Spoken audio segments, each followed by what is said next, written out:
ॐ नमः शिवेभ्यः। ॐ नमः शिवेभ्यः। जय श्री ओम नमः सिद्धेभ्यः। कारुण्यवकारम् अरहन्तारमुदहेसेद्धरम् आर्यवज्रायणं लोयम्ये सवसागुणं लोयम्ये सवसागुणं। बोले पंच परमेश्वरी भगवान की देवालय श्री पारसनाथ भगवान की गुरु नाम गुरु आचार्य श्री ज्ञान सागर जी महाराज की आचार्य गुरुदेव भगवान श्री विद्यासागर जी महाराज की।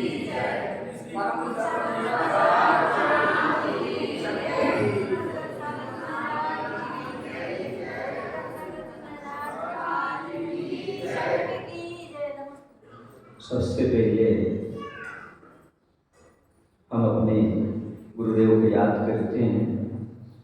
अंदर बाहर दोनों से जो बने पूर्ण दिगंबर हैं, अंदर बाहर दोनों से जो पूर्ण बने दिगंबर हैं, गुरु हमारे भगवन हैं, गुरु हमारी मंजिल है। गुरु हमारे भगवन हैं, गुरु हमारी मंजिल है।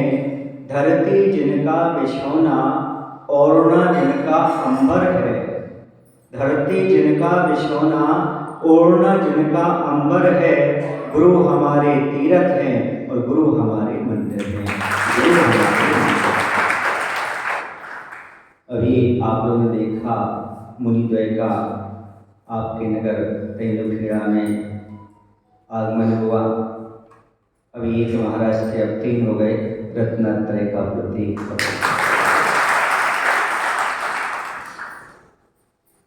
जैन दर्शन बड़ा विशाल है। यहाँ एकांत के लिए स्थान नहीं है, यहाँ पर अनेकांत है। और एक अनेकांत में सब चीजें घटित होती हैं। प्रेम भी घटित होता है, परीक्षा भी घटित होती है और आलोचना और निंदा भी घटित हुआ करती है। आखिरकार इस संसार में रहते हुए वृत्ति के लिए कैसी दृष्टि रखना चाहिए? तो आचार्य अमित गति महाराज कहते हैं, सत्येषु मैत्रीं गुणेषु प्रमोदं क्लिष्टेषु जीवेषु कृपापरत्वं माध्यस्थे भावं विपरीत वृत्तौ सदा ममात्मा विदधातु देवो। उन्होंने कहा इस संसार में चार प्रकार के लोग मिले। एक प्रकार के लोग मिले तो परीक्षा लो, एक प्रकार के लोग मिले तो प्रेम करो। अब नाना प्रकार के जो मिलते हैं संसार में, तो दृष्टि उन्होंने अलग अलग बताई। सामान्य से प्रत्येक प्राणी के प्रति आप प्रेम भाव रखिए। आचार्य कहते हैं सत्येषु मैत्री, प्रत्येक प्राणी के प्रति प्रेम भाव रखिए। प्रेम भाव का अर्थ नहीं कि गले से गले लगाइए, हाथ में हाथ मिलाइए, बल्कि प्रेम भाव का अर्थ है, हे भगवान इस जीव को कभी कष्ट ना हो, ऐसी मेरी मति हो जाए। इसी का नाम मैत्री का। मेरे माध्यम से किसी को कष्ट ना हो, किसी को पीड़ा ना हो, मेरे माध्यम से कभी किसी का अपमान ना हो। वरना आप एक इंद्रिय से प्रेम कैसे करेंगे? यदि गले मिलना ही प्रेम है, एक इंद्रिय से संभव नहीं है, दो इंद्रिय से संभव नहीं है। इसलिए किसी जीव को कष्ट ना हो, मेरे कारण से ऐसी मति हमारी जब हो जाती है तो मैत्री भावना कहलाती है। तो सभी जीवों के प्रति मैत्री भाव, गुणेषु प्रमोदम, गुणी जनों के प्रति प्रमोद भाव, जो हमसे गुणों में श्रेष्ठ हैं उनके प्रति प्रमोद भाव।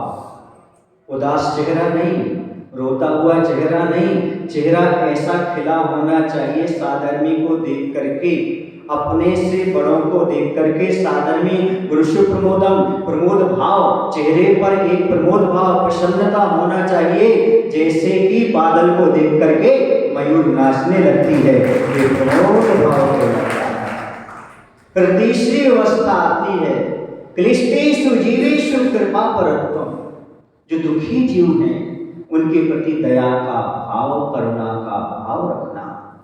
चौथी बात आती है माध्यस्थ भावम विपरीत वृत्तो, जो हमेशा विपरीत मार्ग पर चलने के लिए तत्पर रहते हैं, सही रास्ता नहीं समझना चाहते, ऐसे अविनेय के प्रति विपरीत वृत्तो, बालों के प्रति ना तो माध्यस्थ भाव कहा, ना तो राग है ना द्वेष है, ना आपसे कोई हमारा प्रेम है ना आपसे हमारा कोई द्वेष है, क्योंकि आचार्य भगवंत ने हम सभी को एक ही शिक्षा दी है, ना तो किसी से राग रखना और ना किसी से देश रखना और ना किसी को अपना गांव बनाना, ना किसी को देश बनाना, क्योंकि तुम्हारा शुद्ध आत्म प्रदेश है, उसका चिंतन और अनुभव करना। ना किसी से राग रखना है ना किसी से देश रखना है, बस अपनी दृष्टि मात्र पीतरा प्रभु को रखना है, पीतरा के मार्ग को रखना है। यदि हाँ हमें लगता है कोई विपरीत वृत्ति वाला है तो उससे माध्यस्थ भाव रखो, ज्यादा निकटता नहीं, क्योंकि उससे राग रखोगे तो उसकी गलत प्रवृत्तियों का समर्थन हो जाएगा, और द्वेष रखोगे तो आप अपना अहित कर लोगे। इसलिए आपके लिए माध्यस्थ भाव रख करके चलना है।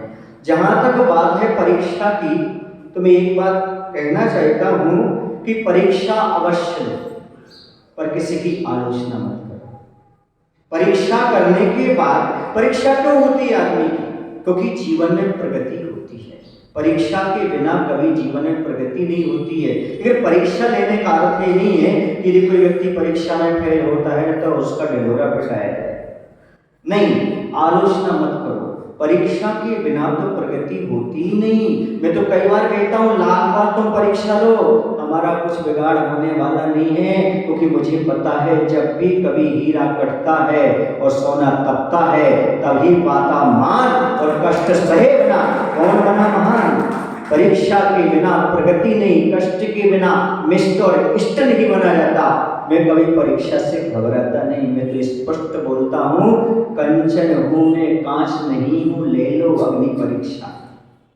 कंचन हूं मैं कांच नहीं हूं, ले लो अग्नि परीक्षा। सुख पाने की नहीं, कष्ट सहने की ली है हमने दीक्षा। मुनि महाराज हमेशा कष्टमय जीवन जिया करते हैं, उपशम और परेशानों के बीच में से गुजरा करते हैं। उनका जीवन इतना निर्मल और पवित्र होता जाता है, जितनी सुविधा उतनी दुविधा, और जितनी दुविधा उतने आगे की बाधाएं दूर होते हुए आगे बढ़ता चला जाता है। जैन दर्शन एक प्रकार से ऐसा दर्शन है जो मौलिकता को लेकर के चलता है, प्रकृति प्रदत्त जो व्यवस्था है उसको स्वीकार करता है। आचार्य समंतभक्त महाराज कहते हैं, जब परीक्षा लेते हैं तो क्या कहते हैं कि हे भगवान, मैं आपको इसलिए नमस्कार नहीं कर रहा हूं कि आपके पास समोषण जो होते, जैसे महाराज ने भी कहा ना कि तुम कितने भी बड़े बन जाना धन दौलत आदि से, लेकिन यदि तुम्हारे पास प्रेम वास्तव नहीं तो तुम बड़े नहीं हो सकते। ऐसे वो भगवान को चैलेंज देते हैं आचार्य समंतभक्त महाराज, और कहते भगवान मैं आपके दर्शन इसलिए नहीं कर रहा हूं कि आपके पास समोषण वैभव है, चतुर्निकाय के देव यहाँ पर आ रहे हैं, या फिर ये अष्टप्रातिहार्य आदि विभूति है, बल्कि मैं आपको नमस्कार इसलिए कर रहा हूँ, आप में मोह और आवरण का अभाव हो गया है। आप मोहिनी करने से ऊपर उठ चुके हैं और ज्ञान आवरण आदि आवरण कर्म उठ चुके हैं, ऊपर चले गए। ये परीक्षा लेकर के समंतभक्त महाराज नमस्कार कर रहे हैं, और हम सभी को भी कह रहे हैं कि ध्यान रखना बंदो, आस्था श्रद्धा वो दौलत है जो हर किसी पर लुटाई नहीं जाती। आस्था श्रद्धा वो दौलत है जो हर किसी पर लुटाई नहीं जाती, और अपने दिल की बात हर किसी को बताई नहीं। ये सिद्धांत है, ये रूल्स है बंदो। मैं आपसे एक बात कहना चाह रहा हूं, बहुत अच्छी बात है कि बंधु पथ पर हम चल रहे हैं, लेकिन पथ पर यदि फूल ही फूल हो तो ठीक नहीं, कभी कभी सूल भी स्वीकार करना पड़ते हैं। मेरा एक सिद्धांत है, मैं कभी किसी की परीक्षा नहीं लेता, लेकिन कोई परीक्षा लेने आ जाए तो पीछे नहीं हटता, क्योंकि एक सिद्धांत है, प्रतिभा संपन्न जो छात्र हुआ करता है वह हमेशा परीक्षा में वो प्रश्न हल करता है जो प्रश्न सबसे कठिन होता है, क्योंकि सरल कार्य तो कोई भी कर सकता है, लेकिन कठिन कार्य वो करता है जिसके पास प्रतिभा संपन्नता हुआ करती है। हाँ, ये बात जरूर है, मैंने आज तक कभी किसी की परीक्षा नहीं ली, मात्र देवशास्त्र गुरु को छोड़कर किसी की परीक्षा नहीं ली, क्योंकि मैं सच्चे देवशास्त्र गुरु को ही नमस्कार करने का इरादा बनाता हूं। हाँ, ये बात अलग है, दुनिया के लोगों से मैं अपनी सोच जरा अलग रखता हूं, दुनिया के लोगों से अपनी सोच जरा मैं अलग रखता हूं। लोग मंदिर आदि में भगवान को ढूंढते हैं, मैं तो अपने हृदय में रखता हूं। और जिसके हृदय में भगवान का, ईश्वर का वास हो जाता है, वो कभी अभिमानी नहीं होता। जिसके अंदर ईर्ष्या है उसके अंदर ईश्वर नहीं है, जिसके पास अभिमान उसके अंदर भगवान नहीं है, और जो ईर्ष्या और अभिमान को छोड़ दे उसके पास ईश्वर और भगवान के अलावा बचता ही है। वह हमेशा ईश्वर के ध्यान में, हमेशा भगवान के ध्यान में लगा रहता, निरंतर उसके अंदर इस प्रकार के परिणाम बने रहते हैं। मात्र एक बेतराग दृष्टि रखने से हमारी सोच अपने आप निर्मल और पवित्र हो जाती है। यदि बेतराग पथ के हम अनुगामी हैं तो हमारी सोच का निर्मल होना बिल्कुल विशुद्ध है, कोई रोक नहीं सकता, क्योंकि अनेकांत है जैन दर्शन। यहाँ एकांत कोई स्थान तो है ही नहीं, यहाँ पर परीक्षा भी है, आलोचना भी है, सब है। हाँ, ये बात अलग, परीक्षा स्वयं की दीजिए, कभी किसी की मत लीजिए, आलोचना स्वयं की कीजिए, कभी किसी की मत कीजिए। यही भगवान महावीर ने मार्ग बताया है, यही गुरु विद्यासागर ने मार्ग बताया है कि जीवन में तुम पढ़ते चले जाओ, रास्ता साफ चलो, गलत कौन चलता है उसकी आलोचना मत करो, अपना रास्ता चलना है, किसी के रास्ते में रोड़ा नहीं अटकाना है, बाधा नहीं बनना है, बस अपने रास्ते पर चलो। जिसको आना होगा अपने रास्ते पर आ जाएगा, नहीं आना हो तो as you like can you live. सबकी अपनी अपनी जिंदगी है, अपनी अपनी सोच है, अपने अपने तरीके सब कुछ जीते रहते हैं, चलते रहते हैं। एक बात और बता दूं आपको, आस्था श्रद्धा निजी वस्तु होती है, ये थोपी हुई चीज नहीं होती, ये थोपने वाली चीज नहीं होती। ये कोई ऐसा नहीं है कि क्या बोलते हैं आप उसके लिए, रोटी वो थोप देते ना, वो आटा, ऐसी चीज नहीं, ये निजी श्रद्धा होती है। और हमारे लिए जैन दर्शन स्वतंत्रता है, आप अपने देव शास्त्र की परख करके अपने जीवन को आगे बढ़ाइएगा। क्योंकि आप लोगों के मुख से सुना है, मैं तो बहुत कम जानता हूँ इस बारे में, पर आप लोगों की भाषा में बोलना चाहूँ तो आप लोगों की भाषा में ये कह सकता हूँ कि आप लोग कहते हैं गुरु कीजिए जान और पानी पीजिए छान। सुना ना आप लोगों के मुख से ऐसा? बोलो ना, बोलते ना आप लोग? हाँ, आप लोग कहते हो। मैं यही कहना चाहता हूँ, यदि आप अहिंसक बने रहना चाहते हो तो पानी पीने से पहले उसे छान लेना चाहिए। अगर तुम अहिंसक बने रहना चाहते हो तो पानी पीने से पहले उसे छान लेना चाहिए। अगर तुम सम्यक दृष्टि बने रहना चाहते हो तो गुरु को अपनाने से पहले पहचान लेना चाहिए। लेकिन पहचानने के बाद, परखने के बाद अब श्रद्धा और समर्पण के अलावा कुछ नहीं होना चाहिए। जब तक आप समर्पित नहीं हुए, जब तक स्वीकार नहीं किया, तब तक कोई बाधा नहीं।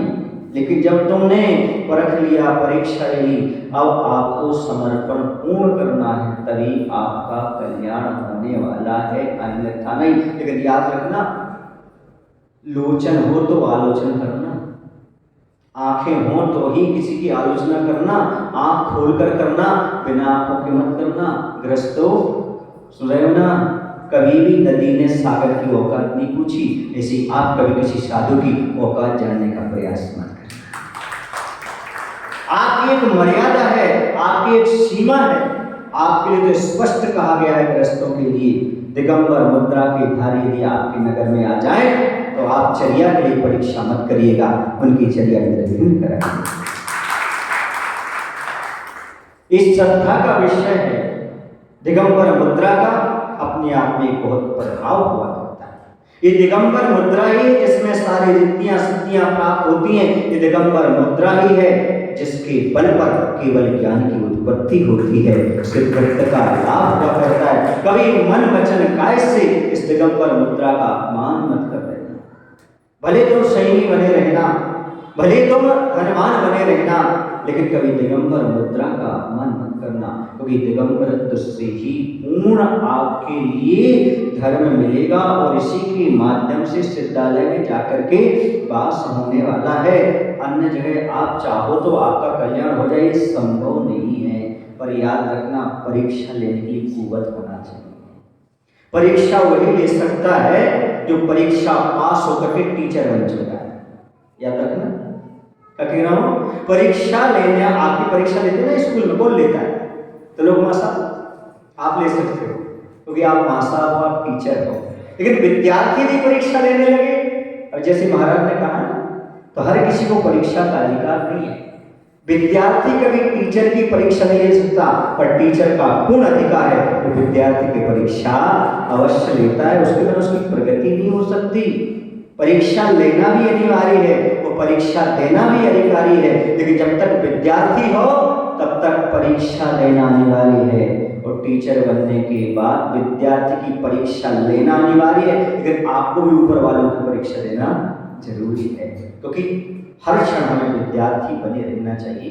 यदि जीवन में कुछ उपलब्ध करना है तो हमें बढ़े नहीं बनना, भी महाराज ने कहा है विद्यार्थी बने रहना। और जो विद्यार्थी होता है वो अपने आप में बड़ा होता है। एक बात मैं बता दूं आपको, बात इतनी सी है कि आचार्य के मुख से एक बात को सुना था मैंने, उस समय से मैं अपने आप में बहुत संतुष्ट रहता हूँ, बहुत संतुष्ट रहता हूँ। आचार्य ने एक बार ये कहा था कि गुण अपने पास होना चाहिए, सम्मान की कामना नहीं करना चाहिए।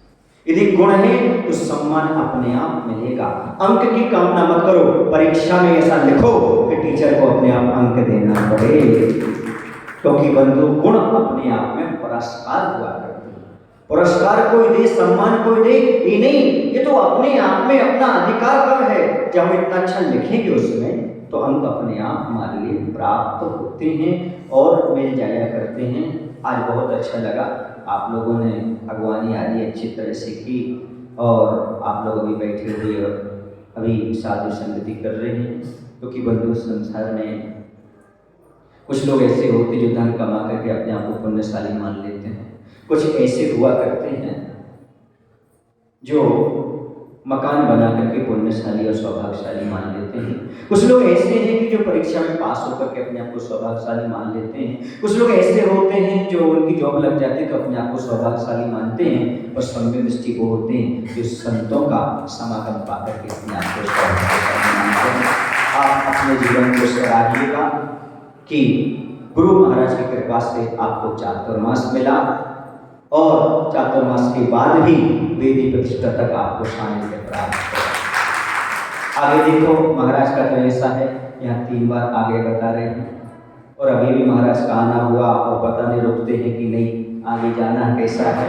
हम तो यही कहेंगे महाराज रुके अभी, क्योंकि जब तक वेदी प्रतिष्ठा है तब तक कोई बाधा नहीं, आराम से हम भी रुके, आप भी रुके, ऐसा हमारा भाव है। और समाज का भी अपना एक निवेदन है। समाज तो कोई भी साधु सबका निवेदन करती ही है, उसका कर्तव्य और करना भी चाहिए।